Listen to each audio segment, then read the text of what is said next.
हरे कृष्णा, राधे राधे। सभी भक्तों को मेरा सादर प्रणाम। भक्तों, वैशाख मास महात्म का 5वां अध्याय सुनाने जा रही हूँ। सुतदेव जी कहते हैं, परमात्मा भगवान नारायण 4 भुजाओं से सुशोभित थे। उन्होंने हाथों में शंख, चक्र, गदा और पद्म धारण कर रखे थे। वे पीतांबर धारण करके वनमाला से विभूषित थे। भगवती लक्ष्मी तथा एक पार्षद के साथ गरुड़ की पीठ पर विराजमान थे। उनका दुस्साहस तेज देखकर राजा के नेत्र में सहसा मुग्ध हो गए। उनके सब अंगों में रोमांच हो आया और नेत्रों से अश्रुधारा प्रवाहित होने लगी। भगवत दर्शन के आनंद में उनका हृदय सर्वथा डूब गया। उन्होंने तत्काल आगे बढ़कर भगवान को साष्टांग प्रणाम किया। फिर वे प्रेम विभल नेत्रों से विश्वास मध्देव जगदीश्वर श्री हरि को बहुत देर तक निहार कर उनके चरण धोए और उस जल को अपने मस्तक पर धारण किया। उन्हीं चरणों की धोवन रूपा श्री गंगा जी ब्रह्मा जी सहित तीनों लोगों को पवित्र करती है। तत्पश्चात राजा ने महान वैभव से बहुमूल्य वस्त्र, आभूषण और चंदन से हार, धूप, दीप तथा अमृत के समान नैवेद्य के निवेदन आदि से अपने तन, मन, धन और आत्मा का समर्पण करके अद्वितीय पुराण पुरुष भगवान विष्णु का पूजन किया। पूजा के बाद इस प्रकार की स्तुति की, जो निर्गुण, निरंजन एवं प्रजापतियों के भी अधीश्वर है। ब्रह्मा आदि संपूर्ण देवता जिनकी वंदना करते रहते हैं, उन परम पुरुष भगवान श्री हरि को मैं प्रणाम करता हूँ। शरणागतों की पाप राशि का नाश करने वाले आपके चरण बिंदों को परिपक्व योग योनियों वाले अपने हृदय में धारण किया। यह उनके लिए बड़े सौभाग्य की बात है। बढ़ी हुई भक्ति के द्वारा अपने अंतःकरण तथा जीव भाव को भी आपके चरणों में चढ़ाकर ही वे योगीजन उन चरणों के चिंतन मात्र से आपके धाम को प्राप्त हुए। विचित्र कर्म करने वाले आप स्वतंत्र परमेश्वर को नमस्कार है। साधु पुरुषों पर अनुग्रह करने वाले आप परमात्मा को प्रणाम है। प्रभु, आपकी माया से मोहित होकर मैं स्त्री और धन रूपी विषयों में ही भटकता रहा हूँ।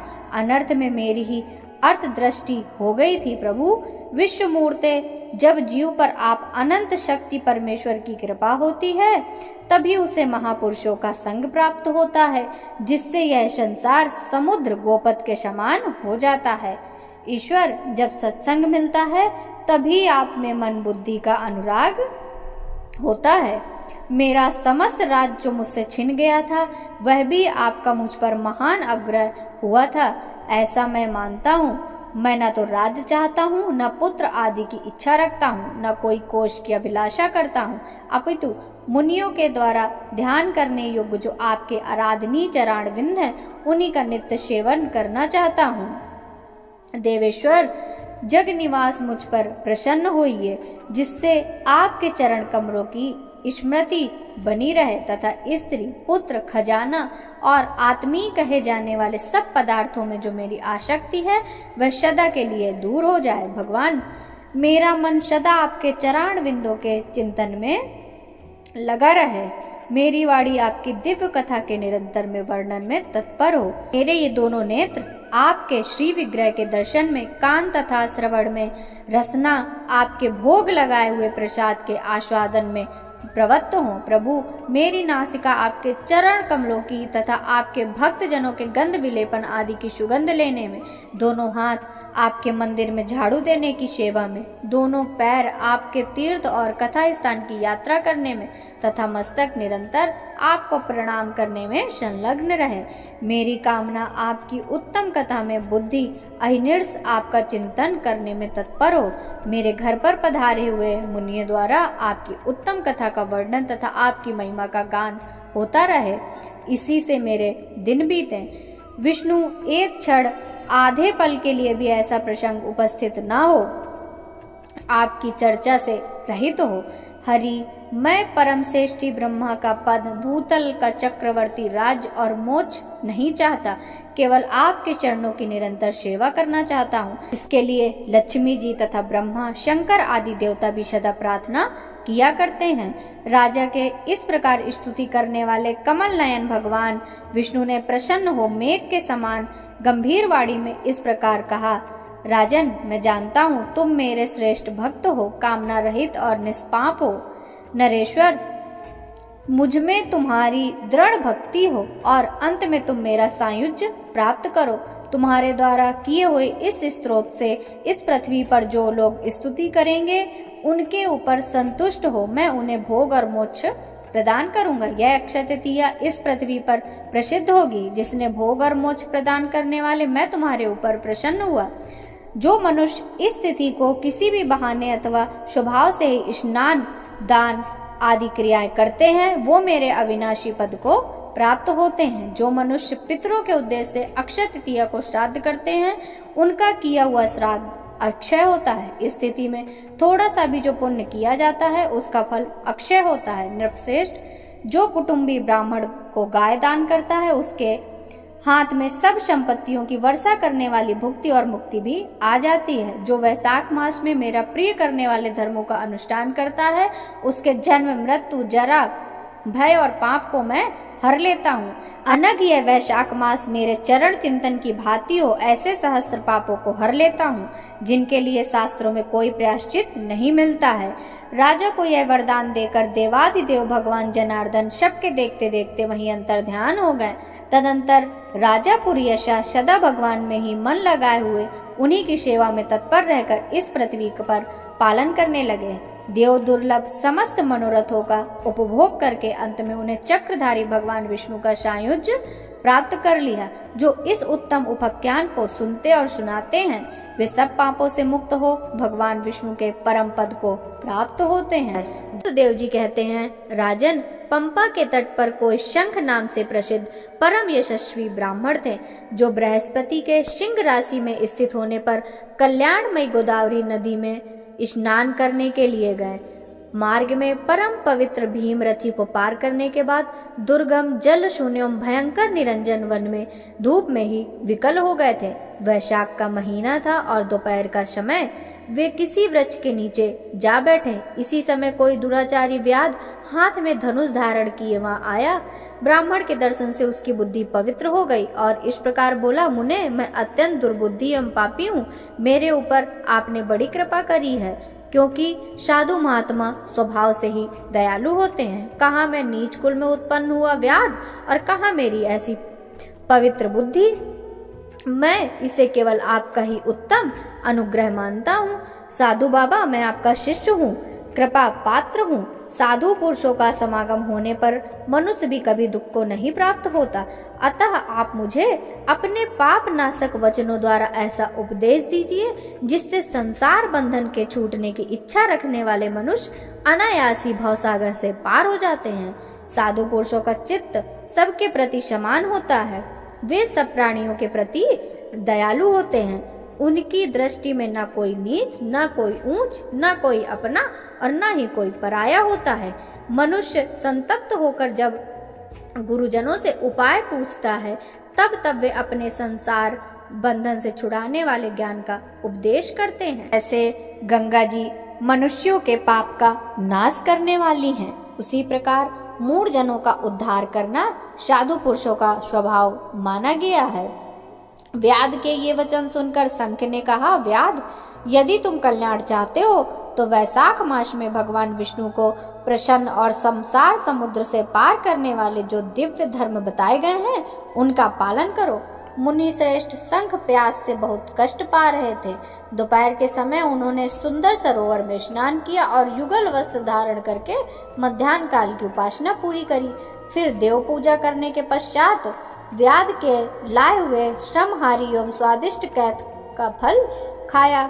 जब वे खा पीकर सुखपूर्वक विराजमान हुए उस समय व्याध ने हाथ जोड़कर कहा, मुने, किस कर्म से मेरा तपोमय व्याध कुल में जन्म हुआ और किससे ऐसी सद्बुद्धि तथा महात्मा की संगति प्राप्त हुई है। प्रभु, यदि आप ठीक समझे तो मैंने जो कुछ पूछा है वह आप अन्न जानने योग्य बातें मुझसे कहिए।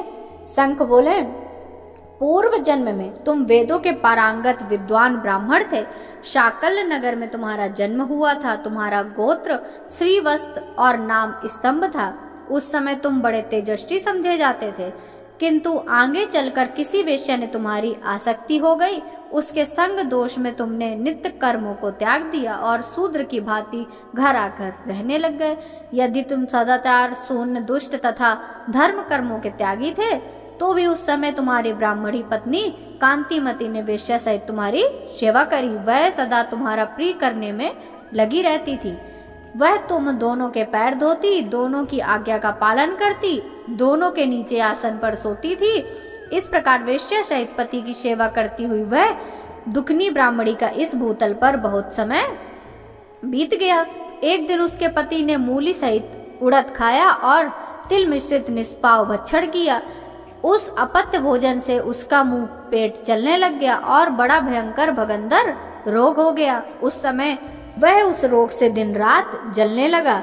जब तक घर में धन रहा तब तक वेश्या भी टिकी रही। उसका सारा धन लेकर पीछे उसने उसका घर छोड़ दिया। वेश्या तो क्रूर और निर्दयी होती ही है, उसे छोड़कर दूसरे के पास चली गई। तब वह ब्राह्मण रोग से व्याकुल चित्त हो रोता हुआ अपनी स्त्री से बोला, देवी, मैं वेश्या के प्रति आसक्त और अत्यंत निष्ठुर मनुष्य हूँ, मेरी रक्षा करो। सुंदरी, तुम परम पवित्र हो, मैंने तुम्हारा कुछ भी उपकार नहीं किया। कल्याणी, जो पापी एवं निंदित मनुष्य अपनी विनीत पत्नी का आदर नहीं करता, वह 15 जन्मों तक नपुंसक होता है। महाभागे, दिन रात साधु पुरुष उसकी निंदा करते हैं। तुम साध्वी और पतिव्रता हो, मैं तुम्हारा अनादर करके पाप योनि में गिरूंगा। तुम्हारा अनादर करने से जो तुम्हारे मन में क्रोध हुआ, मैं दग्ध हो चुका हूँ। इस प्रकार अनुताप युक्त वचन कहते हुए पति से वह पतिव्रता हाथ जोड़कर बोली, प्राणनाथ, आप मेरे प्रति किए हुए व्यवहार को लेकर दुख न माने, लज्जा का अनुभव न करें। मेरे आपके ऊपर तनिक भी क्रोध नहीं है, जिससे आप अपने को दग्ध बतलाते हैं। पूर्व जन्म में किए हुए पाप ही इस जन्म में दुख रूप होकर आते हैं। जो उन दुखों को धैर्य पूर्वक सहन करती है, वह स्त्री साध्वी मानी जाती है और वही पुरुष श्रेष्ठ समझा जाता है।